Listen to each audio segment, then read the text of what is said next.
பேச்சாளர் அன்பரசன் நாகலிங்கம்.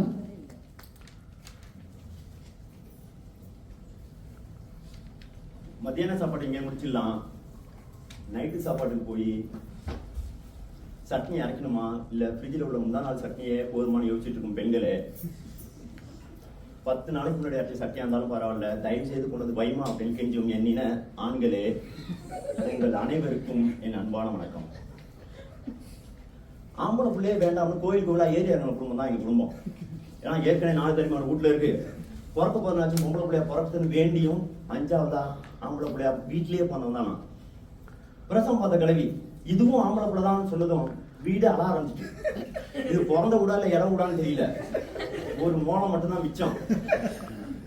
கூட வந்த கிளவி ஆடி வெளியில ஆம்பளை பிள்ளை பிறந்தா வீட்டுல உள்ள பெரிய ஆம்பளைக்கு ஆகாதாண்டி அப்படின்னு எங்க ஆத்தாட்ட போய் சொல்ல, காளியம்மா காளியாத்தாவை மாறிடுச்சு. 16 அன்னைக்கு என்னோட பேரை கேட்டு என் புருஷனை கொல்ல வந்த கொலகார பயிர்களுக்கு பேர் வச்சிருக்காங்க, பேரு அன்பரசனா அப்படின்னுச்சு. எங்க அம்மா எதுக்கும் சளைக்கிற மாதிரி தெரியல. அது இந்த பிள்ளை நான் எப்படியாவது பொம்பளை பிள்ளையா வளர்த்து காட்டணும் ஒரு கேவலமான சபதத்தை போட்டு அது முதல் கட்டமா என்னோட பேரை அன்பரசன்ல இருந்து அம்புக்குட்டின்னு மாத்தினுச்சு. அப்போயும் அந்த கலவி குட்டி சாத்தானுக்கு பேர் வச்சிருக்கவங்க பேரு அம்புக்குட்டியா அப்படின்னுச்சு. எங்க அம்மா இதெல்லாம் தேவையில்லை அப்படின்னு சொல்லிட்டு நான் பொம்பளை பிள்ளைய வளர்த்து காமிக்கிறேன்னு சொல்லிட்டு எனக்கு ஒரு 12 வயசு வரைக்கும் முடிய வளர்த்து ரெட்டச்சரை போட்டே கொண்டாங்க. இல்ல இப்போ எனக்கு ரெட்டச்சரை போட்டா எப்படி இருந்தாலும் யோசிச்சு பாக்குறீங்க. அதோடு நிப்பாட்டீங்க, அதுல மல்லிகைப்பூ வச்சு பாக்குறீங்க, ரொம்ப கேவலமா இருப்பேன். ஒரு நாள் எங்க அம்மாவும் பக்கத்தோட பிரியாவோட அம்மாவும் செம சண்டை. என்னம்மா சண்டை அப்படின்னா, இல்ல உங்க கவுனை கொடுங்க அம்முக்கு அப்படின்னு கேட்டேன், தரமாட்டேன்ட்டாங்க. ஏம்மா ஒரு பவுனுக்கு சண்டை போடலாம், கேவலம் ஒரு கவுனுக்கு சண்டை போடுறீங்க. ஆமா எதுக்கு உனக்கு கவுனு? இல்ல நம்ம தான் படம் பார்க்க போறோம்ல, படம் பார்க்க பார்த்துக்கு எதுக்கு கவுனு? இல்ல இந்த கவுனை போட்டு நீ லேடிஸ்க்கு டிக்கெட் எடு, நான் வேலை பின்னாடி வந்துடுறேன்னு. இந்த செய்தியை தெரிஞ்சுக்கிட்டு எங்க ஊர்ல உள்ள பசங்க எங்க அண்ணன் எல்லாரும் ஒரு கவுனை எடுத்துக்கிட்டு என்னையும் தூக்கிட்டு போயிடுவாங்க, டிக்கெட் வாங்கலாம். ஒரு நாளைக்கு எவ்வளவு சண்டை போட்டும் கவுன் கிடைக்கல. அப்பாடையும் சந்தோஷப்பட்டா எங்க அம்மா அடுத்த விட்டு அனுச்சியாட்ட போய் சண்டை போட்டுட்டு, என்னம்மா அப்படின்னா, இல்ல கவுன் தான் கிடைக்கல, இந்த பொண்ணுகிட்ட தாவணி வாங்க. தாவணியா வாங்கிட்டு இருடா ஜாக்கெட் வாங்கிட்டு வரும்ல, இதே ஜாக்கெட்டா மானத்தை வாங்காதம்மா. ஓ மானம்லாம் போக கூடாது, ஜாக்கெட் வாங்கிட்டு ஜாக்கெட் இல்லாம எப்படி நீ தாவணி கட்டுவ?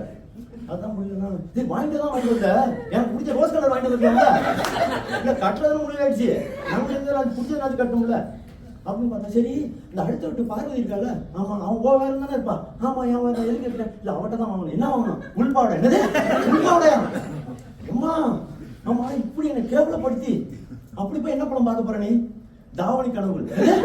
தாவணி கனவுங்களா?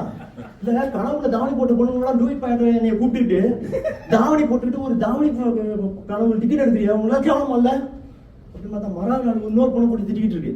என்ன அப்படின்னா, அந்த பொண்ணு நம்ம வீட்டு வாசல்ல இருந்த ரோஜா பூ பசி போயிட்டா குடுன்னு கேட்டேன், உனக்கு என்ன பொண்ணா இருக்கு அதை வச்சு அழகு பார்க்க, நீ இருக்கும் போது கேட்டு போதுடா அப்படின்னு.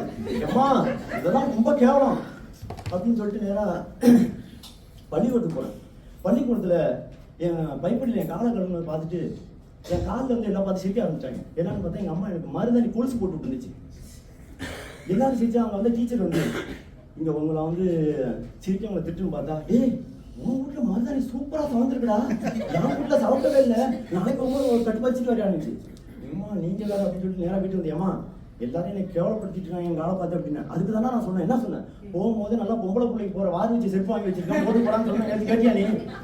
ஏமா நீ வேற படுத்துற அப்படின்னு பார்த்தா அடுத்த ஒரு வாரம் விட்டு வெளியில வர முடியல. என்னன்னு பார்த்தா அருண் மீசை முடிச்சு போய் கண்ணாடி எடுத்து பார்த்துருக்கேங்க, அதுக்கு மஞ்சள் எடுத்து பூசி விட்டுச்சு. இனிமேலாம் பொறுத்துக்கவே முடியாது நான்லாம் அப்படின்னு பொங்குனேன். பொறுத்தெல்லாம் போதும், பொறுத்துக்க, இன்னும் ஒரு வாரம் பொறுத்துக்க. ஏன் இல்ல அடுத்த வாரம் ரஜினி படம் ரிலீஸ் ஆகுது, அதுக்கு டிக்கெட் எடுக்கணும். டிக்கெட் எடுக்கிறது இல்லாம எனக்கு கூட சாப்பிடிப்பாங்க. அதனால இன்னொரு பிரியாவோட அம்மா மறுபடியும் பிரியாவை கிளாஸ்ல யாரோ கிண்டல் பண்றாங்க, அம்பூட்டி விட்டு பார்த்துட்டு சொல்லுங்க.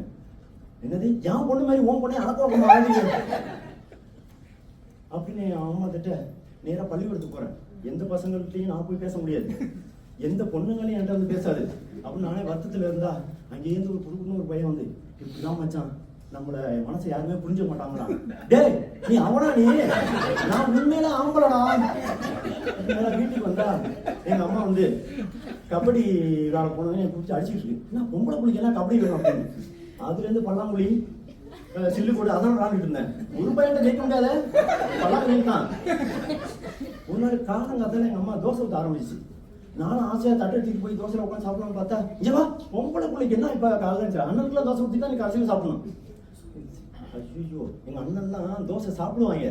இது மாவு நான் காலையாரம் இருக்குல்ல, அந்த தோசைகளே சூடு தாங்க வெட்டிக்கிற அளவுக்கு சாப்பிடுவாங்க. 4 பேர் 40 தோசை சாப்பிடுவாங்க. இது எப்படின்னா, 4வது நாள் தோசை ஊற்றி முடிக்கிறதுக்குள்ள சாப்பிட்டு போன முதல்ல நான் வந்துட்டான். ஏமா மத்தியானம் சாப்பிட ரெடியானு. உங்களுக்கு மனசாட்சியே இல்லையாடா, நான் என்ன சாப்பிடா மாவு நான் போய் பார்த்தா மாவு இல்லை. அதுல கொஞ்சம் தண்ணியை ஊற்றி கோதுமை மாவுலாம் வந்து எங்க அம்மா 2 தோசை ஊற்றி சிந்தாரா தோறு. இல்லம்மா நீனு காலையில் சாப்பிடல, நீ ஒரு தோசை சாப்பிடு, நான் ஒரு தோசை சாப்பிட்றேன். ஏன்னா லூசு போயில, எனக்கு வேணாம், நான் காலையே சாப்பிட்டேன். காலையே சாப்பிட்டேன். ஏமா உங்களுக்கெல்லாம் வந்து ஊற்றி கொடுத்துட்டு நான் பட்டினியை சாப்பிட்றதா? ஆனா ஒண்ணுடா, இதுக்கு தாண்டா பொம்பளை பிள்ளை இருக்கு. 4 பேர் சாப்பிட்டு போனாலும் எவனாச்சும் ஒருத்தன் கேட்டாலும் சாப்பிட்டியாமான்னு நீ கேட்ட பாரு. நீ வேற படுத்தாமா வேறா. அடுத்த ஒரு நாள் வந்து எங்க அம்மா வந்து நியூஸ் பேப்பர் எடுத்துட்டு வந்துச்சு. எதுக்குமா நியூஸ் பேப்பர்? இங்க வா, நம்ம மும்பை கிளம்பணும். எது மும்பையா? எதுக்கு? இங்க பாரு, ஒரு பொண்ணை வந்து பையன் வந்து ஆபரேஷன் பண்ணி பொண்ணா மாத்திட்டாங்க. உன்னையே மாத்திடும். ஏமா உனக்கு ஏமா இந்த மாதிரி போல பெரிய பையனை பொண்ணா மாத்தினேன்? உனக்கு 4 என்னண்டா இருக்கட்டும், 4 சீர் வரும்டா. 4 மாவுக்கு 4 தோசைக்கு மாவு வைக்காதீங்க. இவங்க நம்பி அந்த உயிரோட சொல்ற, அதெல்லாம் முடியாது அப்படின்னு சொல்லி வாசல் அழுதுட்டு இருந்தா எங்க அப்பா இங்க இருந்து. ஏன்டா அழுகுற? வா, என்ன அம்மா தொல்லை தாங்க முடியல, என்னை இடத்துல காப்பாற்றி எனக்கு ஒரு தங்கச்சி பாப்பான்னு பேச்சு கொடுத்து. நானும் அம்மாட்ட கேட்டேன், என்ன சொல்லிச்சு அம்மா? இல்ல இருக்கிற ஒரு பொண்ணே போதும்.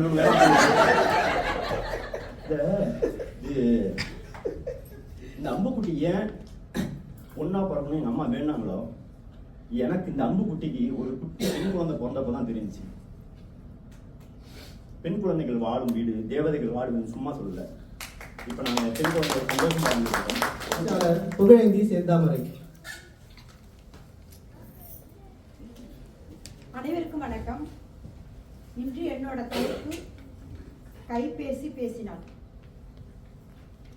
எனக்கு திருமணமாகி 30 வருஷம் ஆகுதுங்க. 1996 திருமணம் நடந்துச்சு. 30 வருஷமா ஒரே கணவரோட சம்பவம் இல்லாம குடும்பம் பண்ணிட்டு இருக்கேன்னா அது வந்து அலைபேசி தான் காரணம்னு நான் நினைக்கிறேன். ஏன்னா என்கிட்ட அவர் அதிகமா பேசுறது இல்லை, அலைபேசியோட தான் பேசிட்டு இருப்பாரு அதிகமா. அதனால அலைபேசிக்கு ஒரு நன்றி அப்படின்னு சொல்லி என்னோட கதையை நான் ஆரம்பிக்கிறேன். எனக்கு 1996 திருமணம் நடந்தது. இவர் 1 வார லீவுல தான் இந்தியாவுக்கு வந்தாரு. நிச்சயதார்த்தம் நடந்து ஒரு வாரத்துல கல்யாணம் நடந்துச்சு. நடந்த பிறகு ஒண்ணுமே சொல்லலை. 2 நாள்ல திரும்பி முதல் நாள் பேசும்போது சொன்னாரு, நான் 2 நாள்ல திரும்பி சிங்கப்பூர் போயிடுவேன்னாரு. ஆனா அந்த கலகலன்னு பேசுறவங்க கூட நம்பிடலாம். உங்கன்னு மூஞ்சா வச்சுக்கிட்டு எதுவுமே தெரியாத மாதிரி முழிக்கிறாங்க பாருங்க, இப்படி இப்படி அவங்கள நம்பவே முடியாது. எதுவுமே சொல்லலை. 2 நாள் கழிச்சு சிங்கப்பூர் வரேன்னு சொன்னாரு. நான் இவனை அழைச்சிட்டு போறேன்னு சொல்லலை. எங்க வீட்டுல அழைச்சிட்டு போறேன்னு சொல்லி அப்படிதான் கல்யாணம் பண்ணுவாங்க. உடனே அழைச்சிட்டு போயிடுவேன், அங்க வீடு இருக்கு, வேலை இருக்கு, சிங்கப்பூர்ல இருக்கு அப்படின்னு சொல்லிதான் கல்யாணம் பண்ணுவாங்க. இந்த காலம் மாதிரி நம்ம டக்குன்னு வர முடியாது. இப்போ உள்ள பொண்ணுங்கள்லாம் கேட்குது, நல்ல வேலை, பேங்க் பேலன்ஸ் எவ்வளோ இருக்கு, பையன் பொண்ணே கேட்குது, பேங்க் பேலன்ஸ் கல்யாணம் பண்ணுற மாப்பிள்ளைக்கு எவ்வளோ இருக்குன்னு கேட்டிங்களாமா? மாமியார் இருக்கக்கூடாது, மொதல் கண்டிஷன் போடுறாங்க. 2வது கண்டிஷன் அண்ணன் தம்பி யாருமே இருக்கக்கூடாது. 3வது கண்டிஷன் அக்கா தங்கச்சி இருக்கக்கூடாது. அப்படியே இருந்தாலும் அவங்க வந்து மாசத்துக்கு ஒரு தடவை தான் வரணும், போகணும், பேசணும், அப்படிதான் கண்டிஷன் போடுறாங்க. நம்ம அது மாதிரி அந்த காலத்துல லாங் எங்கோ நினைச்சிங்க. அந்த காலத்துல அப்படின்னா ஒண்ணுமே பேச முடியாது. அப்பா அம்மா என்ன சொல்றாங்களோ இதான் மாப்பிள்ள, நீ போகணும் சிங்கப்பூர் அப்படின்னா நம்ம வந்துடணும். அப்படிதான் திருமணம் நடந்து சிங்கப்பூர். உடனே என்ன செஞ்சாரு, 2 நாள் கழிச்சு சிங்கப்பூர் வந்துட்டாரு. வந்து அவங்க அம்மா கையில புடிச்சு கொடுத்துட்டு என்ன வந்தாரு, பாத்துங்கன்னு சொல்லிட்டு வந்தாரு. அதனால சொன்னாரு, நான் போயிட்டு சிங்கப்பூர் வந்தேன்னா உனக்கு ஒரு அலைபேசி ஒன்று அனுப்புறேன், இனிமே நம்ம அதில் தான் பேசிட்டு இருக்கணும் அப்படின்னாரு. அந்த காலத்துல இந்த மாதிரி ஒரு தொழில்நுட்பம் உள்ள அலைபேசி கிடையாது. சாதாரண நோக்கியா போன் தான் இருந்தது. ரொம்ப கிராமம் எங்க ஊரு. அந்த ஊர்ல ஒரே ஒரு வீட்டுல மட்டும்தான் போன் இருக்கும். வாரத்துக்கு ஒரு நாள் தான் போன் அடிப்பாரு, ஞாயிற்றுக்கிழமை. அப்போ வந்து அவங்க அம்மாவோட தான் நான் போகணும் போன் பேசுறதுக்கு. அந்த வீட்டுல போய் 4 மணிக்கே கிளம்பி நான் ஃபுல்லா வச்சுக்கிட்டு கிளம்பி போய் உட்காந்துருப்பேன். ஏன்னா நான் நினைச்சுவேன் இவர் வீடியோ காலில் பேசுவார் போனேன்னா அவங்க வீட்டில் 4 மணிக்கே போனால் அவங்க வீட்டில் சண்டை நடக்கும், அந்த வீட்டில் இருக்கிற வீட்டில் எல்லாம் நடக்கும். நம்ம போய் உட்காந்துருக்கணும், மாமியார் நானும் உட்காந்துருப்போம். 10 நிமிஷம் பேசினோடனே அவங்க ஃபர்ஸ்ட்டு ஃபோன் எடுப்பாங்க. அவங்க அம்மா எடுத்து 10 நிமிஷம் பேசிட்டு என்கிட்ட கொடுப்பாரு. 5 நிமிஷம் தான் எனக்கு. அந்த 5 நிமிஷம் நான் பேசுறதையும் மாமியார் பேசிட்டே பார்த்துட்டு அதுக்கு தான் அந்த 5 நிமிஷம் பேசி முடிச்சுட்டு வீட்டுக்கு வந்து உழைக்கிறேன். இப்படிதான் நான் வந்து ஒரு குடும்பத்தில் பயணிக்கிறேன் என்னோட திருமண வாழ்க்கையில். அப்புறம் 1 வருடம் கழித்து சிங்கப்பூர்லேருந்து வந்தாரு. வந்தோன்னா சிங்கப்பூர் ஒன்று அழைச்சிட்டு போகிறேன் அப்படின்னாரு. சரி ஜாலியாக கிளம்பி சிங்கப்பூர் வந்தேன். சரி மாமியார் தொல்லையும் இல்லை, எந்த தொல்லையும் இல்லை, அந்த வீட்டுக்கு ஃபோன் அடிக்கவும் நம்ம போக வேண்டாம் அப்படின்னுட்டு சிங்கப்பூர் வந்தேன். வந்தோடனே சொன்னார், டெய்லி வேலைக்கு ஆஃபீஸ் வந்துடுவார். வந்து 2 பேரும் சேர்ந்து வாடகை வீட்டில் தான் இருக்கோம். சாயந்தரம் ஈவினிங் சாயந்தரம் என்ன பண்ணுவார், கிளம்பி இருப்பான். நான் 4 மணிக்கு அந்த காலத்து பத்மினி சிவாஜி மாதிரி கிளம்பி நல்லா பூலாம் வச்சுட்டு உட்காந்துருப்பேன். வருவார்னு உட்காந்துருப்பா, கது வீட்டுக்குள்ள பார்த்துட்டே உட்காந்துருப்பேன். வருவார். அதனால சென்டோ ஒரு பண்ணுக்குன்னு ஏதாவது வாங்கிட்டு வருவார் சாப்பிட்றதுக்கு. சாப்பிடுவோம். சென்டோஸா டெய்லி ஒரு நாளைக்கு ஒன்று அழைச்சிட்டு போவார். நல்லா இன்பமாக தான் போயிட்டு இருந்தது. உடனே ஒரு ஃபோன் ஒன்று வாங்கி எனக்கு பரிசு கொடுத்தாரு. அலைபேசி வாங்கி கைஃபோன் பரிசு கொடுத்தாரு. அவ்வளோதான். அப்புறம் எல்லாம் வாழ்க்கை எல்லாமே அந்த கைபேசியில் தான். பேசினோம்னா ஆடிட்டிங்கில் இருக்கேன், என்ன பேச்சு சீக்கிரமாக சொல்லு அப்படிம்பாரு. அதுமாரி ஓடிட்டு இருந்தது. 9 மணிக்கு வீட்டை விட்டு கிளம்புவார். கிளம்புனா ஃபோன் அடித்தோம்னா தொடர்பு எல்லைக்கு வெளியே வைக்கிறாங்க. 9 மணிக்கு ஒரு ஃபோன் வரும். அப்புறம் ஒரு 10 மணிக்கு அடித்தோம்னா வேற ஒரு நபருடன் பேசிட்டு அப்படின்னு ஒரு ஃபோன் வரும். நான் என்ன நினைச்சிட்டு இருந்தேன்னா, வேற ஒரு நபர் யாரையும் இவருக்கு தெரியாம வச்சிருக்காரு. எப்ப பார்த்தாலும் அடிச்சா வேற ஒரு நபருடன் பேசி, ஏன்னா எனக்கு இந்தியாவிலேருந்து வந்த நாள்ல எனக்கு தெரியாதுங்க. அதனால வேற ஒரு நபருடன் பேசி கொண்டிருக்காங்க. ஃபோன் வருதுன்னு நினைச்சிட்டு இருந்தேன். தோழிகிட்ட போய் கேட்டோம்னா, இல்லை நீ ஆடிட்டர்னு சொல்ற, அவர் ஏதாவது ஆஃபீஸ் விஷயமா யார்கிட்டயாவது பேசினாலும் வேறொரு நபருடன் தான் வரும் அப்படின்னு சொன்னான். இப்படி வாழ்க்கை பயணிச்சுட்டே இருக்கும்போது ஒரு நாள் திடீர்னு வந்து சொன்னார், நீ இதே மாதிரியே வீட்டில் இருந்துட்டு அங்கே போகணும் இங்கே போகணுங்கிற, செலவுலாம் அதிகமாகுது, நீனு வேலைக்கு போகணும் அப்படின்னாரு. சரின்னு வேலைக்கு போகிறதுக்கு ஒத்துக்கிட்டேன். அதுக்கப்புறம் எல்லாமே ஃபோன் தான். அவர் ஒரு பக்கம் ஒரு ஃபோனு, நான் ஒரு பக்கம் ஃபோனு, இப்படி தான் பயணிச்சுக்கிட்டு இருந்தோம். ஒரு நாள் சோஃபாவில் உட்காந்து நான் கனவு கண்டுக்கிட்டு இருந்தேன். ஏதோ பஸ்ஸில் அழைச்சிட்டு போகிற மாதிரி, ரொம்ப நீண்ட தூரம். சிங்கப்பூரில் பஸ்ஸெலாம் ரொம்ப அழகாக இருக்கும்ல, அதுமாதிரி நீண்ட தூரம் போகிறது மாதிரி. மலையோசை கலகலகலவென கவிதைகள் படிக்குது. குழு குழு தென்றல் காற்றும் வீசுது, சில நேரம் சிறு சிறு சிறுவன திருவிழத்தோட துளிக்குது, எங்கும் தேகம் பூசுது அப்படின்னு ஒரு கற்பனையில் அவர் என் மேலே சாய, நான் அவர் மேலே சாயங்கும் போது தொக்கு தொக்குன்னு ஒரு சத்தம் கருத்தில் வைக்குது. என்னன்னு பார்த்தா இவரு சோழனா பையன் மாட்டேங்குது, என்ன பண்ணிட்டு இருக்கு, இன்னமும் ஒரு காஃபி கூட போடாமல் இப்போதான் ஆஃபீஸில் ஒரே பிரச்சனை அப்படின்ட்டு உள்ளே வந்தாரு. சரி இப்படிதான் போல இருக்கு, அடைபேசினால நம்ம எல்லாமே இழக்கணும் போல இருக்கு அப்படின்னு நினச்சிக்கிட்டேன். வீட்டில் அம்மி மிதித்து அருந்ததி பார்த்து ஒரு நல்ல ஒரு சிங்கப்பூர் மாப்பிள்ளை கல்யாணம் பண்ணி கொடுத்தா. எத்தனை பெண்கள் இங்கே மனசை வச்சு சொல்லுங்க, எல்லாருமே தொலைபேசிட்டு தான் நான் குடும்பம் பண்ணிட்டு இருக்கேன், கணவரோட இல்லை அப்படிங்கிறத சொல்லுங்க. எதுக்கு எடுத்தாலும் ஃபோனில் தான் ஏதாவது பேசணும் அப்படின்னாலும் டைம் அதுக்கு ஃபிக்ஸ் பண்ணுவாங்க. ஃபோனில் தான் மெசேஜும் போடுறது. இதேமாரி தான் ஓடிட்டு இருக்கு நம்மளுடைய வாழ்க்கை. அலைபேசின்னு ஒன்று வர்றதை நம்ம நல்ல விஷயங்களுக்கும் பயன்படுத்துகிறோம். இந்த கணவன்மார்கள்லாம் என்ன செய்கிறாங்கன்னா, அதை வந்து பெண்களுக்கு மனைவிமார்களுக்கு உங்களை நம்பி தான் வந்திருக்கிறாங்க. சிங்கப்பூருக்கு எல்லா மனைவிமார்களும் உங்களை நம்பி தான் வந்திருக்கிறாங்க. ஆசை பாசம் காட்டி அழைச்சிட்டு வருது. ஃபோன்லேயே குடும்பம் பண்ணாமல் தயவு செய்து பெண்களோட உணர்வுகளை மதிங்கன்னு சொல்லி வாய்ப்பு பேசிக்கிறாங்க. பெண் பாவம் பேச்சாளர் அகிலாண்டேஸ்வரி அன்பரசன்.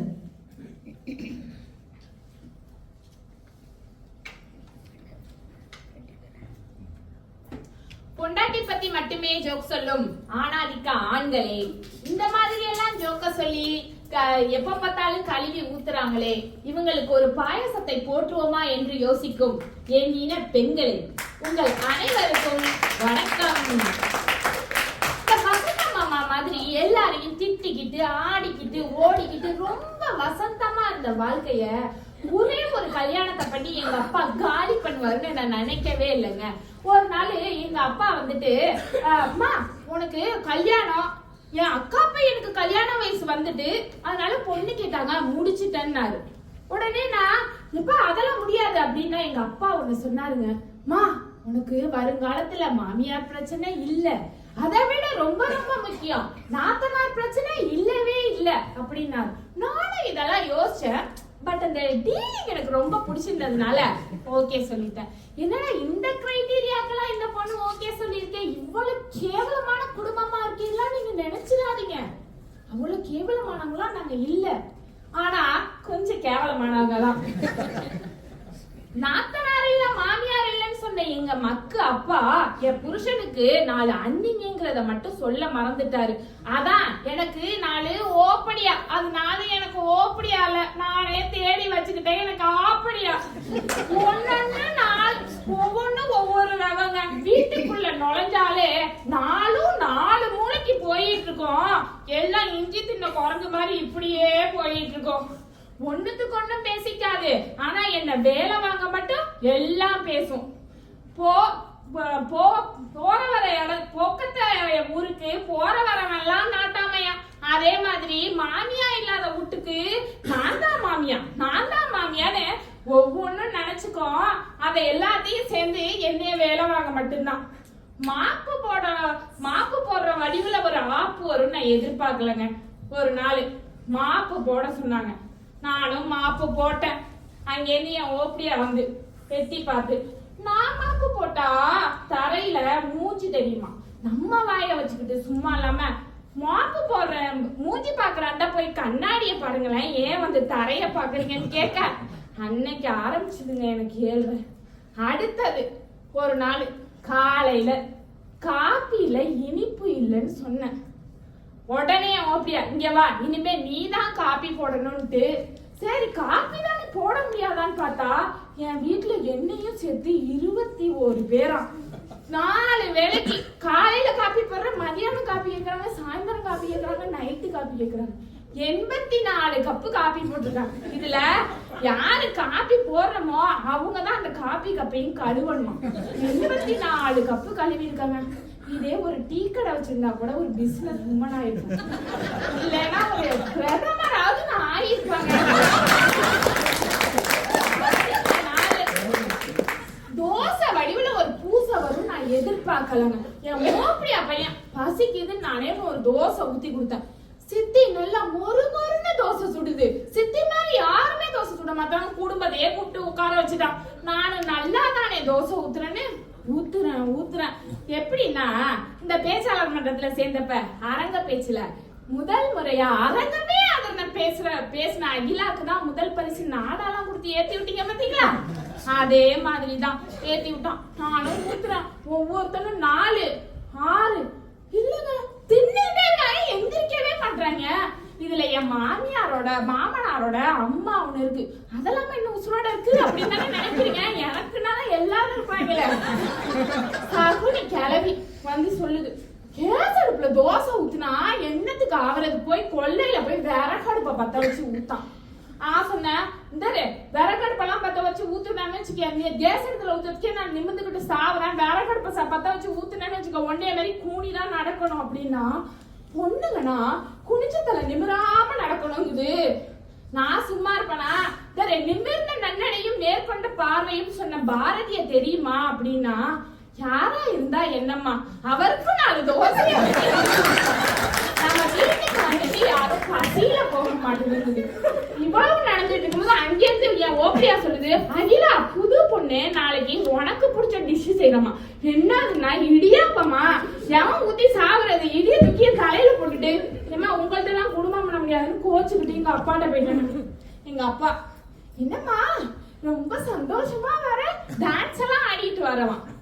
யோ அப்பா, நடனத்துக்கும் நடுக்கத்துக்கும் ஒரு வித்தியாசம் தெரியல. உன்னைய கல்யாணம் ஒரு குடும்பத்துல கல்யாணம் பண்ணி கொடுக்க சொன்னா உன்னைய ஹோட்டல்ல கல்யாணம் பண்ணி கொடுத்துருக்குற. நீ வந்து அங்க 500 காப்பியும் 1000 தோசையும் ஊத்தி பாரு, நீயே நல்லா ஆடுவப்பா அப்படின்னு. அதுக்கு சொல்றாரு, மா அதான் உன் மாமனாரு என் மச்சான் அவர் ஒண்ணு கேட்கலையாமா அப்படின்னாரு. நான் சொன்னேன், கேட்டாரு தோசை சூப்பரா சொல்ற, முக்குல ஒரு கடையை போடுவோமான்னு கேக்குறாரு. இம்மா உன் புருஷன் ஒண்ணு சொல்லலையா அப்படின்னா, அவன் தான் அந்த மாவை பத்தலன்னு மாவே ஆட்டி கொடுத்தாமா. கோவமா வந்தாருங்க கிளம்பி. உடனே எங்க அப்பாவை பார்த்தோம் எல்லாரும், ஹை மாமா வந்துட்டு நம்ம போய் கறி எடுக்க கறி கடைக்கு போவோன்ட்டு கறி கடைக்கு போயிட்டாரு. நீங்க எல்லாம் கறி கடைக்கு போனா என்ன பண்ணுவீங்க? ஒரு பைய எடுத்துட்டு பைக்ல போவீங்க. ஒரு ஆட்டுக்குட்டியை தூக்கிட்டு குட்டி யானையில போன குடும்பத்தை பாத்துருக்கீங்களா? போய் குட்டி யானையில போய் வெட்டி எடுத்துட்டு வராங்க கறிய. அங்க இருந்து கறியை பார்த்தோன்னா எங்க அப்பாட்ட இப்ப என்னாச்சு கேளுப்பா அப்படின்னா, மா கறியெல்லாம் சமைக்கிறானுங்கம்மா, சாப்பிட்டு சாயங்காலம் போட்டுட்டு இருக்காரு. சரின்னு கொஞ்ச நேரம் கழிச்சு ஏதா அந்த சுத்தி எல்லாம் சத்தம் கேட்டுச்சு. ஐயோ எங்க அப்பா கொலைகேஸ்ல உள்ள மாட்டி விட்டுற போறாருன்னு சொல்லிட்டு உள்ள போய் பார்த்தா நல்லா குண்டா சோத்த போட்டு குழிய பறிச்சு கறி குழம்ப ஊத்தி நல்லா வாரிட்டு இருக்காரு. என்னை கொடுமைப்படுத்துற 4 வில்லிய என்னன்னு கேட்பாருன்னு பார்த்தா நாலு நல்லியை எடுத்து கடிச்சிட்டு சுத்தியில வச்சு அடிச்சுட்டு இருக்காரு. பஞ்சாயத்து பண்ண வந்தவரே பஞ்சத்துல அடிப்பட்ட மாதிரி கறி சோத்த வாங்கிட்டு இருக்காரு. நானே எல்லாருக்கும் சோத்த போட்டுட்டு போய் குண்டான பாக்குறேன். 4 உருளைக்கிழங்கு தாங்க இருக்கு. அதே ஓப்படியா எடுத்துக்கிட்டுங்க. சரி நீ ஆமா சண்டைக்கு வந்துட்டு போய் குண்டான பார்த்தேன்னு தானே கேக்குறீங்க. அதான் சொன்னேன் நாங்க கொஞ்சம் கேவலமா. அதனால பெண் பாவம் அப்படின்னா பெண்கள் வந்து ரொம்ப பாவம் பண்றாங்க அப்படிலாம் இல்லைங்க. பாவம் பெண்கள் அப்படின்ற நிலைமையில தான் இங்க பல குடும்பங்கள் இருக்கு. அதுல எங்க குடும்பமும் ஒண்ணு. அதனால இருந்தாலும் சில சந்தோஷமான தருணங்கள்ல வந்துட்டு ரொம்ப மகிழ்ச்சியா ஒன்னா இருப்போம். நன்றி. ஓடவும் முடியாது, ஒளியவும் முடியாது. பேச்சாளர் தியாகராஜன் நடராஜன். இந்த முதல்வன் படத்துல ரகுவரன் ஒரு டைலாக் சொல்லுவார். நான் உட்கார்ந்துட்டு இந்த சிஎம் நாற்காலியோடைய 4 கால். முதல் காலு என் கட்சிக்காரனுடையது, 2வது அரசியல் தொண்டன், 3வது பணம் கொடுக்குறானே பணக்காரனுடையது, 4வது என் கட்சிக்காரன் தொண்டன். அந்த மாதிரி ஒரு 3 மாதத்துக்கு முன்பாக நம்ம மாவட்டம் டி இயக்குனர் நான் உட்கார்ந்துட்டு இந்த காலு 4 ஏரியா காலு. முதல் காலு T1 ஏரியா T1 அதுக்கு சொந்த காலு. 2வது ஏரியா T2 அது அப்பப்ப ஆடிக்கிட்டே தான் இருக்குது. 3வது ஏரியா T3 அது அப்பப்ப ஆடும், ஆனா இப்ப ஆணி அடிச்சு உட்கார வச்சிருக்கு. 4வது ஏரியா T4 இப்ப அது யாரு காலில் இருக்குன்னே தெரியல. இந்த ஒரு படத்துல விவேக் கண்ணாடியை பார்த்துட்டு அழுவார்ல, நீ அழப்படாது நீ தான். அந்த மாதிரியான ஒரு சூழல்ல, அதுக்கப்புறம் நான் போகல, அந்த மாதிரியான ஒரு சூழல்ல எனக்கு ஒரு அழைப்பு. நீங்க ஒரு மன்றத்துக்கு தலைவரா வரீங்களா? என்னடா இது, நம்மள உறுப்பினரா சேர்க்கிறதே பெரிய விஷயம். இவன் ஒரு அதிகாரம் பிடிச்சவன் இல்ல, ஒரு பிரச்சனை பிடிச்சவன். இந்த மாதிரி நம்ம வீட்டுல விசாரிச்சு பார்த்துப்பாங்க போல தெரியுது. எப்படி இவங்க நம்மள தலைவரா ஏத்துக்கிறாங்க அப்படின்னு யோசிச்சிருக்கும் போது சரின்னு மண்டையாடுறதுக்குள்ள நாளைக்கு பதவி இருக்கு விழா. இதே இடம் தான். இங்க எத்தனை பேர் அரேஞ்ச் மேரேஜ்? அதே போலதான் மனைமேடையில என் மனைவியோட முகத்தை முதல் தடவையா பாக்குறேன். அந்த மாதிரியா இங்க வந்து நிக்கும் போது இவர் தான் தலைவர், வட்டார இயக்குனர் பின்னு குத்துறாரு. எப்படி இந்த அரேஞ்ச் மேரேஜ்ல அம்மி மேல வெட்டி போடுறதுக்காக என் மனைவியோட காலை அப்படி அம்மிக்கு வலிக்காம, இல்ல என் மனைவி காலுக்கு வலிக்காம எடுத்து வச்சு வெட்டி குத்துவேன். அதே போல வட்டார இயக்குனர் நெஞ்சில பின்ன குத்துனார் பிரசிடென்ட், அம்மிக்கல்ல தலையில வைக்கிறார். அத அப்படியே கடந்து போகும்போது அடுத்து இந்த மன்றத்தின் துணைத் தலைவர் கல்வி. ஆகா இவர் முன்னாள் மாவட்ட இயக்குனர்ல, அடுத்தது பொருளாளர், அதுக்கப்புறமா வர உறுப்பினர் சேர்க்கை. இவரும் வட்டார இயக்குனர்ல. இந்த மாதிரி பெரிய பெரிய ஜாம்பாவான்கள் இருக்கிற மன்றம்ல நம்ம அசத்திரலாம் அப்படின்னு நினைக்கும் போது இந்த பக்கம் அரேஞ்ச் மேரேஜ்ல என்ன பண்ணுவோம்? எங்க சொந்தக்காரங்க ஒரு ரகம். எப்படி இந்த கோழி திருடி கண்டக்டர்கிட்ட அடிபட்டு சட்டை கிழிஞ்சி வர்றது. என் மனைவி வீட்டு சொந்தக்காரங்க IAS IPS கோட்டு சூட்டு போட்டு நிக்கிறாங்க. அதே போலதான் அதையும் என் மச்சான் ஒரு பிரம்மாண்டமான தெய்வ மச்சான். அதே மாதிரி இந்த பக்கம் இவங்க எல்லாம் கோட்டு சூட்டு போட்டு வரும்போது மன்றம் அப்படின்னு நானும் உள்ள வந்து நிக்கிறேன். அடுத்தது மன்றத்தின் பொருளாளர். ஆகா இவங்களை நீங்க வெளியில கேட்டு பாருங்க, பயங்கரமான ஆளாச்சே. அந்த மாதிரி மன்றம் இங்க நம்ம மன்றத்துக்கா பொருளாளர், டிவிஷன் டீக்கே பொருளாளர். நான் அந்த கல்யாணத்துக்குலாம் லோன் எடுக்க மாட்டேன்னு என் மேனேஜர்கிட்ட போயிட்டு, நான் நல்ல வேலையில இருக்கேன், டவுரி வேண்டாம் லோனு வேண்டாம் அப்படின்னு அவர்கிட்ட போய் வீரா வசனமா பேசி 3 மாதத்துக்கு முன்பா என் 2 சப்பல்சி கையில கொடுத்து, ஐயா லோன் வேணும். கல்யாணம் ஆகி இவ்வளவு நாள் கழிச்சு லோன் கேட்கறிய எதுக்கு அப்படின்னா, நான் ஒரு கிளப்ல சேர்ந்திருக்கேன். ஓ கல்யாணம் சரியில்லை அதனால கிளப்ல ஏதோ ஐயோ ஒத்து இல்லையா, நான் வேற ஒரு என்னதாண்டா சொல்லிடா அப்படின்னு, மன்ற கூட்டம் நடத்தணும்யா லோனை குடியா. நானும் மன்ற கூட்டத்தை அப்படியே திருவிழா மாதிரி முதல் மன்ற கூட்டம் தலைவராக இருக்க அப்படின்றது 50 பேர் முடியாது. இட்லி என்ன, பிரியாணி என்ன, பொங்கல் என்ன அப்படின்னு போட்டு பில் வருது. அப்படியே போட்டோவை எடுத்து பொருளாளருக்கு அனுப்புறேன். அந்த பொருளாளர் இங்க வந்து பதவியை இருக்கும் போது இவங்க தானே பொருளாளர் அப்படிங்கும் போது தூக்குடா அந்த தங்கத்தை அப்படின்னு நான் மனசுக்குள்ள நினைச்சேன். அதுக்கப்புறம் தான் தெரிஞ்சு தங்கமே அடமானத்துலதான் இருக்கு.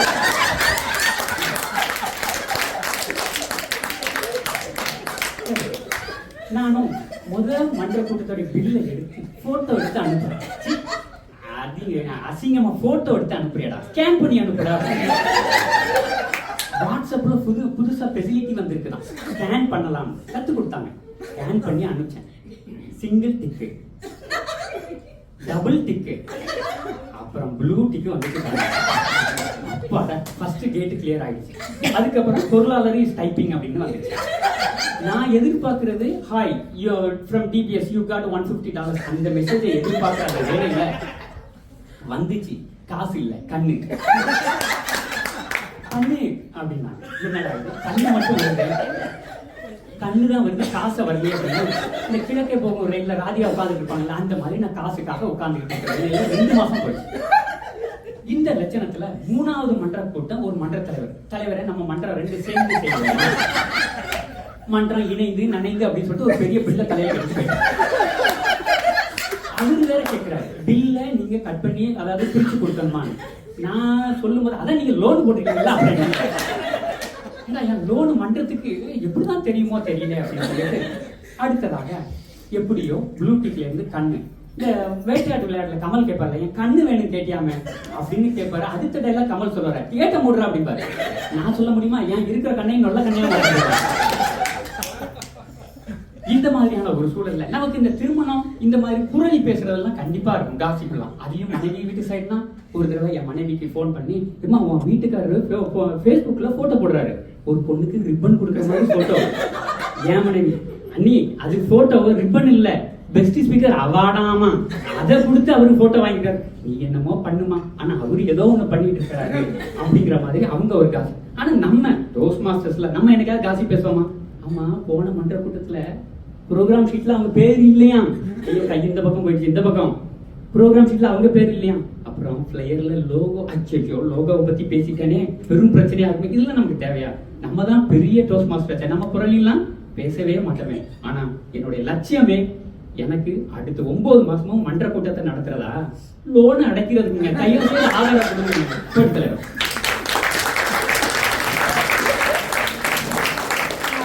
பேச்சாளர் சாரதாமணி.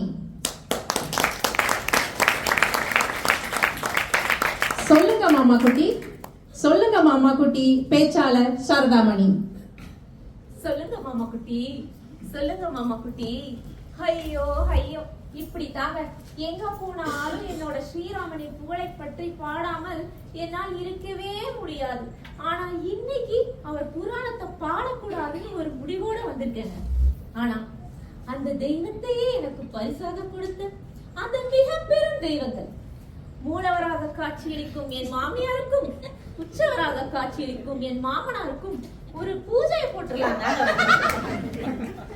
மாமியாருக்கு என்னவோ நெய் தீபாவளி மட்டும்தான், ஆனா முழு அர்ச்சனையுமே நம்ம மாமனார் பேருக்கு தாங்க. வாங்க பூஜைக்கு நாளை எடுத்தோம். அவையில் கூடியிருக்கும் அனைவருக்கும் என்னுடைய இனிய காலை வணக்கம். ஆக்சுவலா எங்க மாமனார் ஒரு டாக்டருங்க. ஏமா ஒரு டாக்டரை வச்சாமா நகைச்சுவை பண்ண வந்திருக்கேன், என்னம்மா இப்படி பண்றேம்மா அப்படின்னு நீங்க எல்லாம் கேக்குறது எனக்கு நல்லா கேக்குதுங்க. ஆனா நீங்க நினைக்கிற மாதிரி அவர் ஒரு MBBS டாக்டரோ சித்தா டாக்டரோ கிடையாதுங்க. அவருக்கு மொத்தமாவே ஒரே ஒரு பேஷண்ட் தான், அது வேற யாரும் இல்ல, அவரே தான். உங்க ஃபேமிலி வாட்ஸ்அப் குரூப்லலாம் சில ஹெல்த் மெசேஜஸ் வரும். குடலை சுத்தம் செய்யும் சுகபேதி, உங்கள் பிறந்த நாளுக்கு கேக் வெட்டாதீர்கள், ஏனென்றால் இது மாதிரி மெசேஜஸ் எல்லாம் அனுப்புறது வேணா உங்க மாமனாரா இருக்கலாம். ஆனா இதை எல்லாம் உட்கார்ந்து ரூம் போட்டு யோசிச்சு உருவாக்கி டாக்டர் தான் எங்க மாமனார். கல்யாணத்துக்கு முன்னாடியே என்ன ஸ்ரீராமர் என்கிட்ட சொல்லியிருக்காருங்க, அவங்க வீட்டுல என்னெல்லாம் சமைக்கிறதுன்ற டிஸ்கஷனே ஒரு 1/2 மணி நேரம் ஓடும். 1/2 மணி நேரம் டிஸ்கஷனா? சமூகம் பெரிய இடம் போல அப்படின்னு நம்பி கல்யாணம் பண்ணாங்க. கல்யாணம்னா முதல் வாரம் எங்க மாமியார் வந்தாங்க, எங்க மாமனாரும் வந்தார். எங்க மாமியார் பொண்ணு மாப்பிள்ள வந்திருக்காங்க, நான் வடை பாயாசம் செய்யட்டுமான்னு கேட்டாங்க. நம்ம மாமனார் வடை என்ன ஆச்சுமா ஆனார். உருளைக்கிழங்கு போட்டு பஜ்ஜி செய்யட்டுமான்னு கேட்டாங்க. உருளைக்கிழங்கு வாய் வச்சுமா ஆனார். கறி குழம்பு பண்ணட்டுமான்னு கேட்டாங்க. கறி சூடாச்சேமா. ஆனா இது எல்லாத்துக்கும் ஆமான்னு ஒரு கவுண்டரை போட்டேன். 1/2 மணி நேரம் ஆயிடுச்சு. நீ போய் நம்ம வீட்டு சாம்பாரே வச்சு நம்ம எல்லாம் ஏதோ காட்டுக்கு சாம்பார் வைக்கிற மாதிரி. வாட் இஸ் திஸ் வீட்டு சாம்பாரியா பார்த்தா அதுல தக்காளி வெங்காயம் இருக்காது, இஞ்சி பூண்டு இருக்காது, கொத்தமல்லி கருவேப்பிலை இருக்காது, உப்பு காரம் இருக்காது, ஆக மொத்தத்துல அது ஒரு மண்ணும் இருக்காது. அதுவும் இருக்காது. நைட் ஆனா சும்மா சொல்லக்கூடாதுங்க, அசத்திட்டாங்க. 6 விதமான சட்னி, 3 பொரியல், 2 ஸ்வீட், இப்படி அப்படின்னு பேசி அடடே காலையில வச்ச இட்லி சாம்பார் அடிச்சு இருக்கேன். இந்த மஞ்சள் தண்ணி மெனுவை கூட நான் மன்னிச்சு விட்டுருவாங்க. ஆனா என்ன சமைக்க போறோம் நல்லா தெரிஞ்சோம். இந்த குடும்பம் நடத்துற இந்த 1/2 மணி நேரம் நாடகத்தை மட்டும் நான் பண்ணிக்கவே மாட்டேங்க. இந்த கிராமத்துல எல்லாம் திருவிழாவுக்கு மஞ்சள் தண்ணி ஊத்தி விளையாடுவாங்க. ஆனா இப்படி வேற வேலைக்கு திருவிழா கொண்டாட குடும்பத்தை நான் இங்கதான் வாழ்க்கையா பாக்கல. எங்க மாமனார் கிட்ட போய், மிஸ்டர் மாமனார், இந்த நாள் உங்க கேலண்டர்ல குறிச்சு வச்சுக்கோங்க. Doctor uncle, this is very very wrong uncle அப்படின்னு மனசுலயே நினைச்சிட்டேன். எங்க மாமனார் எதனாலும் முறைப்படிதாங்க செய்வார். இப்படிதாங்க கல்யாணம் ஆகி குழந்தை பிறந்து நான் அம்மா வீட்டுக்கு போயிருந்தேன். ஒரு டிக்கெட்டை போட்டுருந்தா நானே கிளம்பி வந்திருக்க போறேன். ஆனா முறைப்படி பெரியவங்க தான் கூட்டிட்டு போனோன்னு ஊர்லயே ரொம்ப பெரியவரான ஒரு 90 வயசு தாத்தாவை அனுப்பி வச்சுட்டாருங்க. அந்த தாத்தாவா என்னால முடியாதுப்பான்னு ஒரு வார்த்தை சொல்லக்கூடாதா? கிடைச்ச ஒரு ஆன்சைட் ஆப்பர்ச்சுனிட்டி கூட மிஸ் பண்ணிருக்காது. எப்படி நம்ம ஐடி இன்ஜினியர் கிளம்பி ஓடுவானோ அது போல இந்த தாத்தாவும் நான் ஈரோடு சிட்டிய பார்த்தே தீர்வுன்னு கிளம்பி வந்துட்டாருங்க.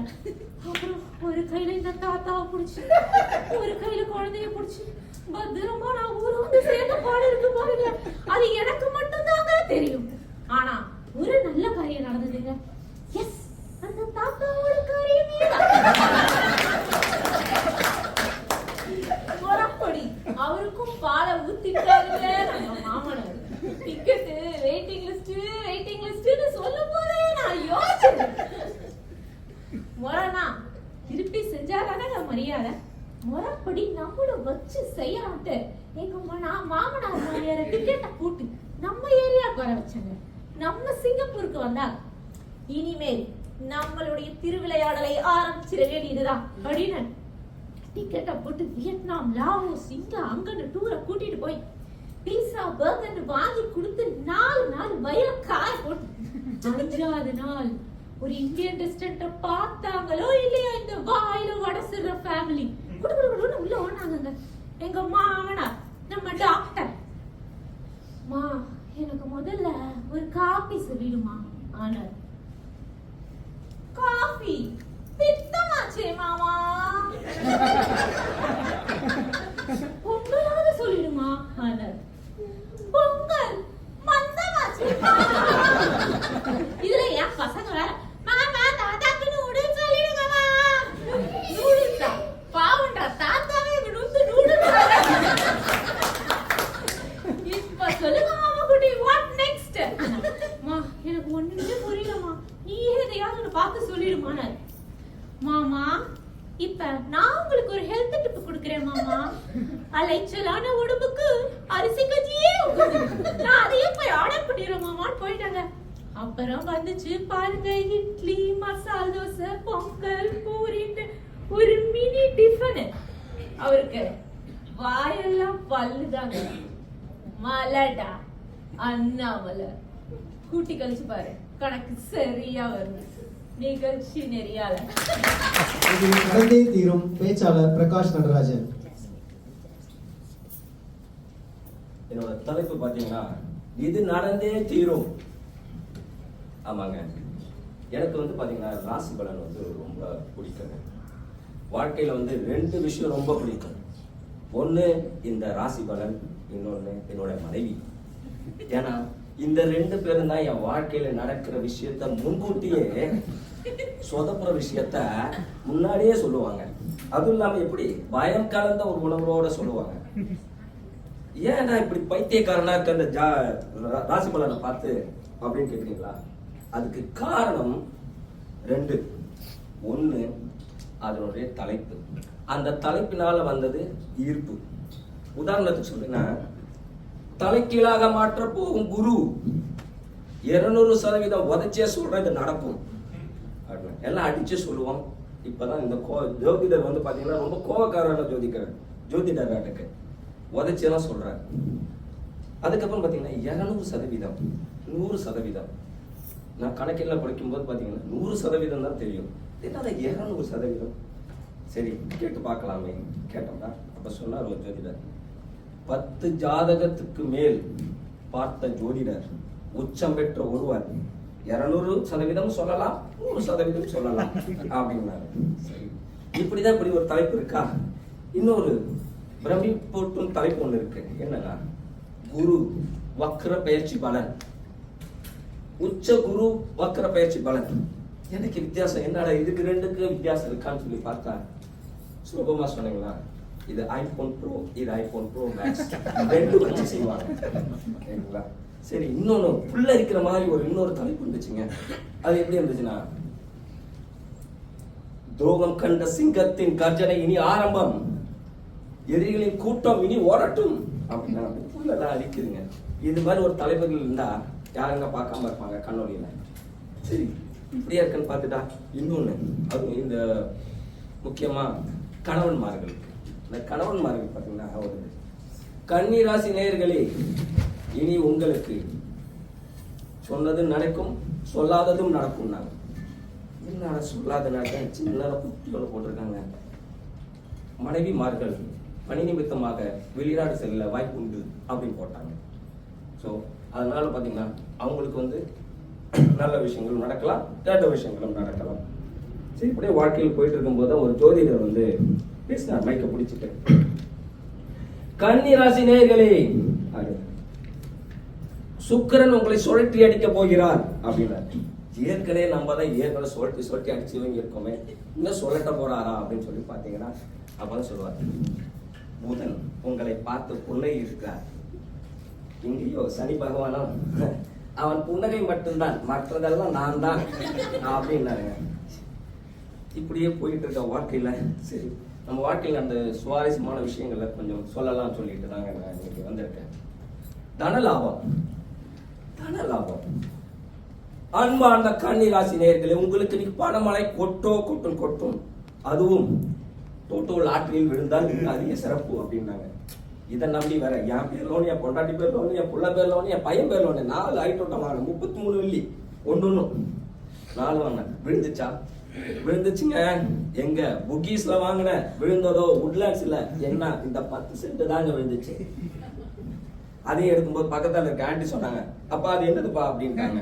சரி, இப்படியே போயிட்டு இருக்க வாழ்க்கையில என்னோட ஆரோக்கியம் எப்படி இருக்கும்னு சொல்லி பார்க்க போனா, ஆரோக்கியத்துல பார்த்து என்ன சொன்னாங்க, நீங்க எல்லாம் தெரியும் என்னடா பிரிஞ்சு போனக்கு குரலை பேசிட்டு இருக்கானே பாத்தீங்கன்னா, இதுக்கு முழுக்க உள்நாட்டு கூட்டு சரிங்க. அது ஒண்ணு வந்து என்னுடைய மனைவி துணை போயிருக்காங்க, அது இப்பதான் கண்டுபிடிச்சேன். சனி பகவானும் என் மனைவியும் சேர்ந்து கொடுத்த அந்த சூப்புனால வந்த வினை. தொண்டை பாதி காலியாச்சு. சரி, இருந்தாலும் நம்ம டிஎல்சிஎஸ் டோஸ் மாஸ்டர் வந்திருப்பாங்களா, முயற்சி பண்ணுவோம்னு சொல்லி தாங்க அங்க வந்திருக்கோம்.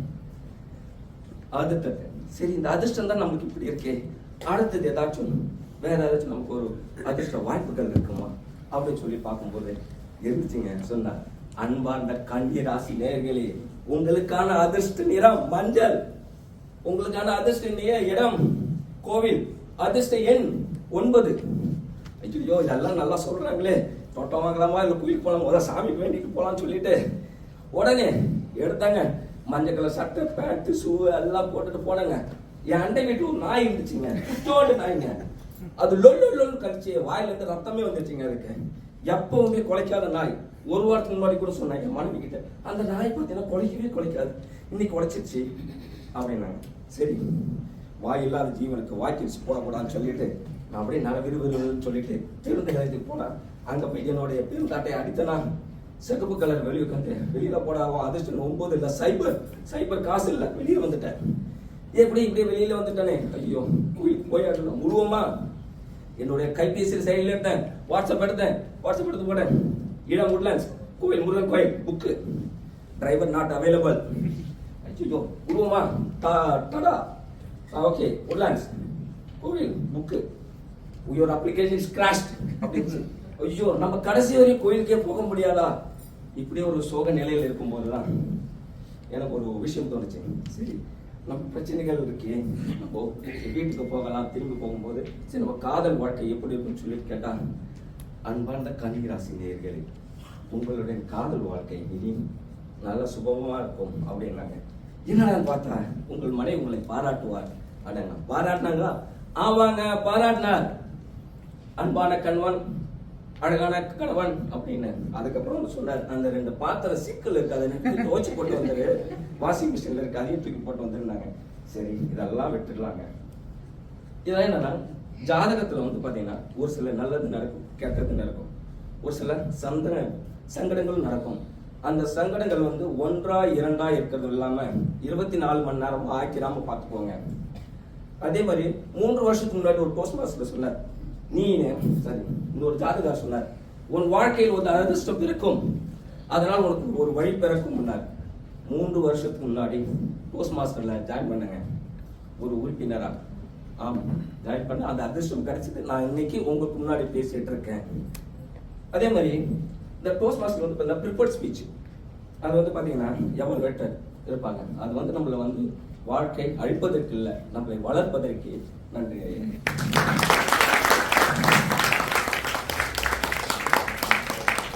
தேநீர் பிரியர் பரிதாபங்கள்.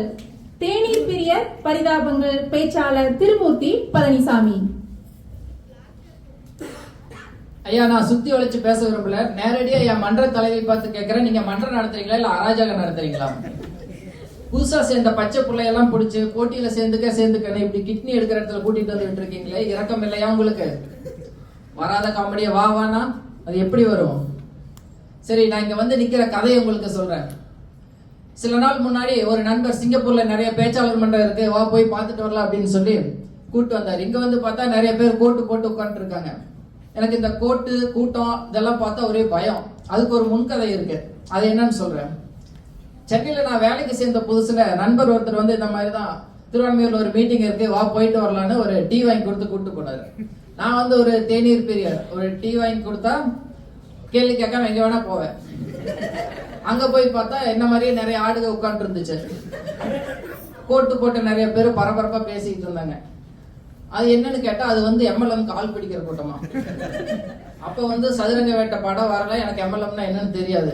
சரி என்னதான் பேசுறாங்கன்னு கேட்டா ஒவ்வொருத்தனும் வாழைப்பழம் மாதிரி பேசுறான். வந்து ஒருத்தன் சொல்றான், நான் இங்க இருக்கேன், என் BMW வெளியில இருக்கு அப்படிங்கிறாங்க.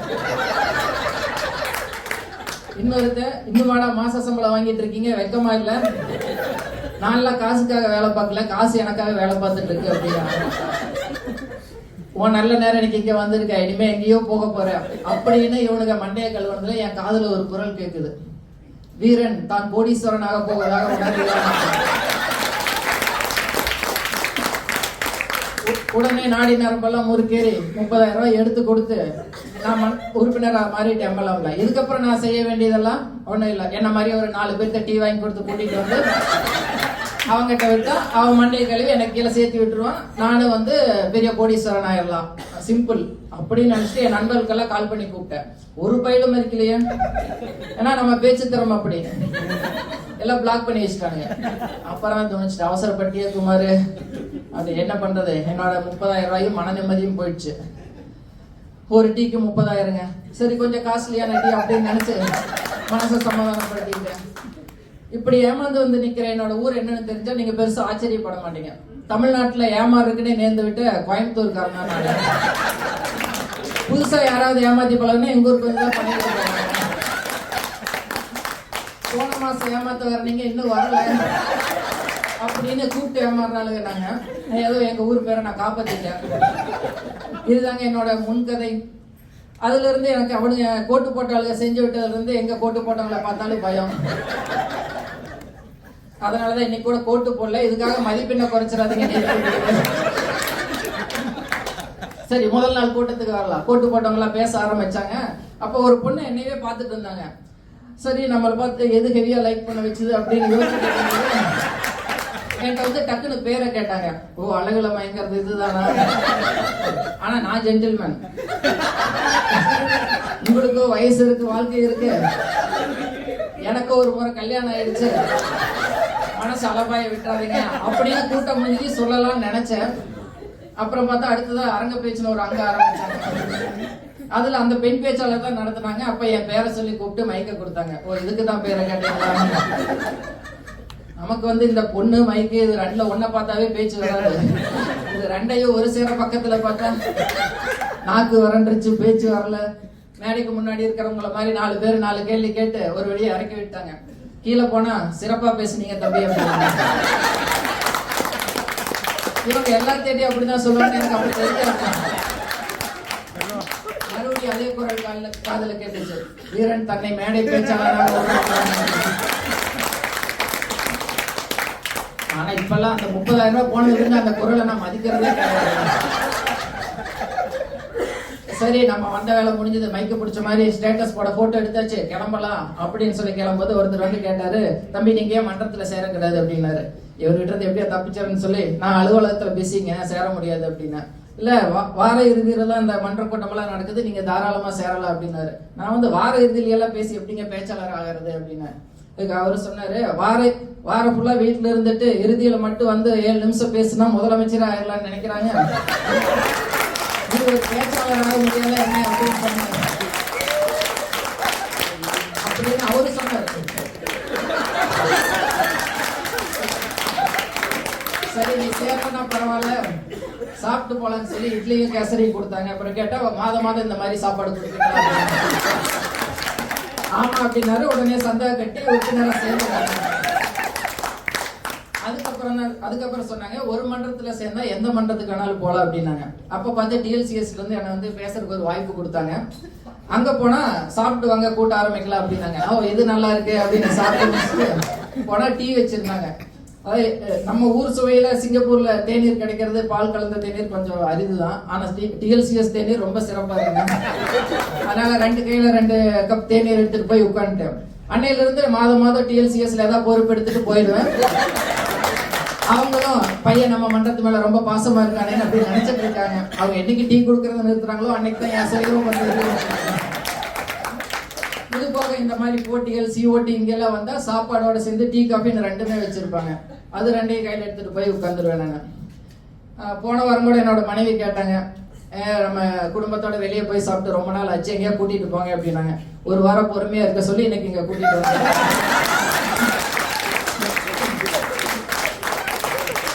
இப்படியாக நான் பேச்சாளர் மன்றத்துக்கு கட்டின சந்தாவை சிறப்பா பயன்படுத்திக்கிறேன். இந்த உலகம் என்ன நினைச்சது, இவன் பார்த்தா எல்லா மன்ற கூட்டத்துக்கு போறான், போட்டியில எல்லாம் வேடிக்கை பார்க்க போறான், இவனுக்குள்ள ஏதோ இருக்கு பாரு அப்படின்னு இங்க இறக்கி விட்டாங்க. ஐயா, நான் கராத்தே மாஸ்டர் கிடையாது, பரோட்டா மாஸ்டர் அப்படிங்கிறது எனக்கு மட்டும்தான் தெரியும்.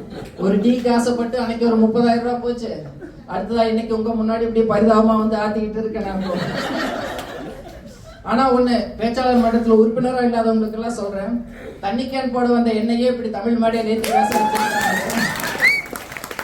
நீங்க எல்லாம் சேர்ந்தீங்கன்னா கண்டிப்பா உங்களுக்கு ஒரு சிறப்பான எதிர்காலம் இருக்கு. சரி, இப்படி எல்லாம் சொல்லி மன்றத்துக்கு ஆள் சேர்த்துறானே நினைக்கலாம் நீங்க, ஆனா அதுதான் உண்மை. அப்புறம் இன்னொரு பின்குறிப்பு, இன்னைக்கு ஏதாவது எனக்கு ஒரு ஆறுதல் பரிசு கொடுத்து அனுப்பிடுறேன்னு நீங்க, இல்லைன்னா வந்து இதே ஸ்கிரிப்ட் எடுத்துட்டு வந்து எத்தனை வருஷம் ஆனாலும் நான் ஜெயிக்க வரைக்கும் எல்லா மன்றத்துக்கும் போய் பேசிக்கிட்டே இருப்பேன். அதுக்கப்புறம் முடிவு உங்க கையில். நன்றி, வணக்கம். கட்டுப்பாடு. அசோக் குமார், குடும்ப கட்டுப்பாடு.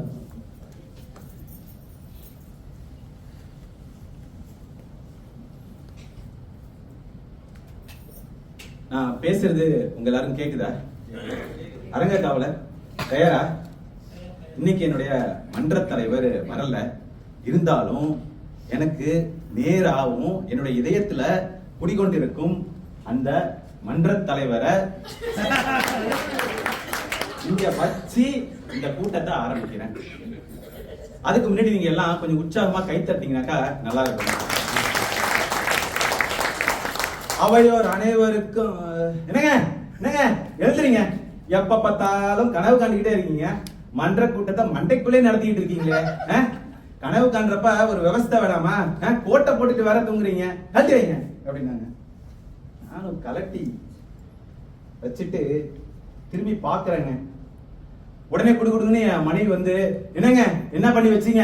என்னோட குழந்தை 2 நாளா வெறும் மா மா அப்படின்னு மாடு மாதிரியே கூப்பிட்டுக்கிட்டே இருக்காங்க அப்படின்னாங்க. நான் சொல்லலான்னு போன அதுக்குள்ள என் பொண்ணு அங்கேருந்து ஒடியாந்து, அம்மா இவர் போய் எங்கேயோ ஆ அம் அர் இதெல்லாம் உரிச்சொல்னு கத்திக்கிட்டு வந்துட்டாரு. அதனால அம்மால இருக்க அம்மா எடுத்துட்டு வெறும் மான்னு கூப்பிட சொல்றாருமா அப்படின்னு சொல்லிட்டாங்க. ஐயோ என்னங்க உங்க பிரச்சனை? முதல்ல போய் மன்ற தலைவரை போய் பார்த்துட்டு வாங்க அப்படின்னாங்க. மன்ற தலைவரையா? இப்போவா? அவரு பத்தாமுக்கு பாத யாத்திரையால போயிருக்காரு. நானும் போவான்னு கேட்டேன். பக்கத்துல இருந்த என்னோட பாட்டி, அதெல்லாம் கூடாதுப்பா, நம்ம குடும்ப கட்டுப்பாடு, வெளியில போக கூடாது, உங்களுக்கு தெரியும்ல. அந்த பையன் எப்ப பார்த்தாலும் ஒரே நாளில் மணமகனாவது எப்படின்ற புத்தகத்தை வச்சு 30 நாள் இல்லாம 30 வருஷமா பாத்துக்கிட்டே இருக்குது. அதெல்லாம் சரிப்பட்டு வராத, நீ போகாத அப்படின்ட்டாங்க. சரின்னு சொல்லிட்டு நானும் மறுநாள் என்னுடைய காலையில என்னுடைய குழந்தைய கூப்பிட்டுட்டு பள்ளிக்கூடத்துக்கு போனேங்க. பள்ளிக்கூடத்துக்கு போன உடனே ஆசிரியர் உடனே பார்த்துட்டு, ஏய் என்ன பண்ணிட்டு இருக்கோம் பொண்ணு, how dare she can do like this, control பண்ணவே மாட்டீங்களா நீங்க, அப்படி எப்படின்னு காலில் ரத்தம் வர வரையும் திட்டிக்கிட்டே இருந்தாங்க. நான் பொறுமையா பாத்துக்கிட்டே இருந்தேங்க. அவங்க திட்டினது எல்லாம் என் காலில் திட்டம் படைக்கிற மாதிரியே இருந்துச்சா, அதனால அவங்களுக்கு மொழி மதிப்பீடு பண்ண ஆரம்பிச்சுட்டேன். ஆசிரியரை நீங்க பேசுனது எல்லாமே நல்லா வலுவாதான் இருந்துச்சு, ஆனா அங்கங்க ஆங்கில கலப்பு இருந்துச்சு. கண்ட்ரோல்ன்றத கட்டுப்பாடுன்னு சொல்லிருக்கலாம், டேர்ன்றத தைரியம் சொல்லிருக்கலாம். அது மட்டும் இல்லாம நீங்க உச்சரிப்ப கொஞ்சம் அழுத்தி சொல்லிருக்கலாம். பட்டினி கிடந்து பசியால் மெலிந்து அந்த மாதிரி நீங்க உச்சரிச்சிருந்தீங்கன்னாக்கா நீங்க பாலர் பள்ளியில இருந்து படைப்பாளர் மாரி ஆயிடுவீங்க நீங்க அப்படின்னு சொல்லி முடிச்சேங்க. உடனே என்னோட மனைவி, என்னங்க உங்களுக்கு பிரச்சனை, முதல்ல போய் உங்க மன்ற தலைவரை பார்த்துட்டு வாங்க. நாங்க மன்ற தலைவரையா? இப்போவா? அவரு தாய்லாந்துக்கு தியானம் பண்ணல போயிருக்காரு. நான் போவான்னு கேட்டேன். உடனே பக்கத்துல இருந்த பாட்டி, அதெல்லாம் வேணாப்பா, குடும்ப கட்டுப்பாடு, அதனால நீ வெளியெல்லாம் போக கூடாது. அது மட்டும் இல்லாம அந்த தம்பிகிட்ட ஒரு நாள் பாட்டு பாட சொன்னேன். அது வாலிபங்கள் ஓடும் வயதாகி போகும் அப்படின்னு என்னையே நக்கலா அந்த பையன் பண்ணுச்சு. அதனால அவன்ற சேராத அப்படின்னு சொல்லிடுச்சு.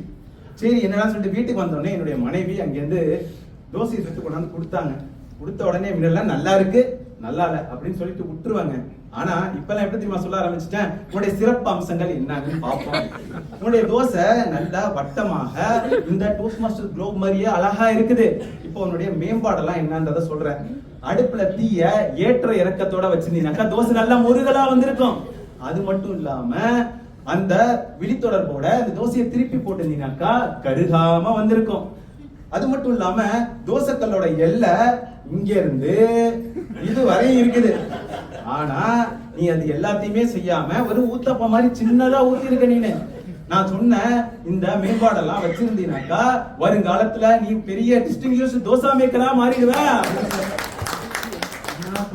என்னம்மா என்னங்க ஆச்சு உங்களுக்கு, நிம்மதியாவே இருக்க விட மாட்டேன்றீங்க. சரி வாங்க கல்யாணத்துக்கு போலாம் அப்படின்னு. கல்யாணத்துக்கா? மன்ற தலைவர் கல்யாணம் ஆசைப்படுவாரே சேர்ன்னு சொல்லிட்டு அவரையும் அழைச்சிட்டு நான் கல்யாணத்துக்கு போனேங்க. அங்க போய் பார்த்தா பாட்டியோட 80வது கல்யாணம் அது. சரி அப்படின்னு சொல்லிட்டு பாட்டி கல்யாணம் முடிச்சுட்டு வந்து என்கிட்ட கேட்டுச்சு, என்னப்பா எப்படி இருந்துச்சு கல்யாணம்ட்டு. நான் சொன்னேன், அப்போதைக்கு நான் வந்து பொது மதிப்பீடு பண்ண ஆரம்பிச்சுட்டேங்க பாட்டிய. சரி முதல்ல கல்யாண பத்திரிக்கை, உங்க குடும்பத்துல இவ்வளோ பேரு கல்யாணம் பண்ணியிருக்காங்கல்ல, கல்யாணத்தோட எண் எவ்வளவுன்றது மேல போடவே இல்லை. அடுத்ததா உங்களுடைய மணமக்கள் பேருக்கு முன்னாடி தங்கமகன் தங்கமகள் போடுறீங்க, அதுக்கு பதிலா டிஎம் அப்படின்னு போட்டிருக்கலாம். மணமக்களுக்கு பின்னாடி அவங்களுடைய என்ன கல்வி பண்ணியிருக்காங்கன்றத கல்வி பாதைய போடவே இல்லை. ஊர்ல இருக்கிற மாமன் மச்சான் எல்லாருடைய பேரையும் நீங்க போட்டிருக்கீங்களே, வட்டார இயக்குனர் மாவட்ட இயக்குனர் அவங்க பேரெல்லாம் நீங்க போடவே இல்லை. அது மட்டும் இல்லாம உங்களுடைய அந்த மைத்துனர் பேரை எல்லாமே போடாம இருந்ததுனால இந்த வட்டார இயக்குனர் பேர்லாம் போடாம விட்டதெல்லாம் பரவாயில்லதான். கடைசியா நீங்க அந்த மணமகனுடைய பேர்ல நீலகண்டன் தப்பா போட்டிருக்கீங்க. நீங்க அது என்னுடைய மன்ற தலைவர் பேரு. தப்பான இடத்துல கூட தப்பா இருக்க கூடாதுன்றத நீங்க அவர் வந்து தெளிவா சொல்லியிருக்காரு. அது மட்டும் இல்லாம கடைசியா எடுத்த குழு புகைப்படம் எடுக்காம வெறும் 4 பேரா வந்து மேடையில எடுத்துட்டு இருக்கீங்க. இதெல்லாம் தாண்டி உங்களுடைய சிறப்பு அம்சம் என்ன பண்ணிருக்கீங்கன்றது 4 இதை நான் சொல்றேன். முதல்ல ரெஸ்பெக்ட். நீங்க கல்யாணத்துக்கு தேதி குறிச்சிங்க, இடம் கிடைச்சுதா? அந்த இடத்த மன்றாடி வாங்கி தந்த வசந்தம்மா துணை அப்படின்னு மேல பத்திரிகையில போட்டிருக்கீங்க. இது நீங்க கொடுக்கிற ரெஸ்பெக்ட். 2வது இன்டெகிரிட்டி. நீ இந்த மாவட்டத்திலே நடக்கிற முதல் 80வது கல்யாணம்ன்றதுனால D80 அப்படின்னு போட்டுட்டு நீங்க உங்களுடைய உண்மையை சொல்லியிருக்கீங்க. 3வது சர்வீஸ். 80 வருஷம் வாழ்ந்துட்டாங்க, இன்னும் 100 வருஷம் வாழணும் அப்படின்றதுக்காக அந்த 100 இயர்ஸ் லோகோவை போட்டு நீங்க ஒரு சேவையை பண்ணிருக்கீங்க. 4வது எக்ஸலன்ஸ். நீங்க என்னுடைய மன்ற தலைவரை மனமேடையே இதுவரை ஏறல அவரு, அதனால அவரை தாத்தாவுடைய மாப்பிள்ளை தோழனா வச்சு அழகு பார்த்திருக்கீங்க. இதுலதான் உங்களுடைய எக்ஸலன்ஸ் தெரியுது. இப்படி எல்லாம் நீங்க பண்ணுன இந்த கல்யாணத்துல முதல் முறையா மண்டபத்துல ஏறின என்னுடைய மன்ற தலைவருக்கு இந்த ஃபர்ஸ்ட் டைமர் அப்படின்ற நாடாவை கொடுக்க மறந்துட்டீங்க. இப்ப நான் சொன்ன மேம்பாடெல்லாம் வச்சீங்கன்னாக்கா உங்களுடைய குடும்பம் கட்டுப்பாடான குடும்பத்துல இருந்து மேம்பட்ட குடும்பமா மாறும். நிகழ்ச்சி நெறியாளர்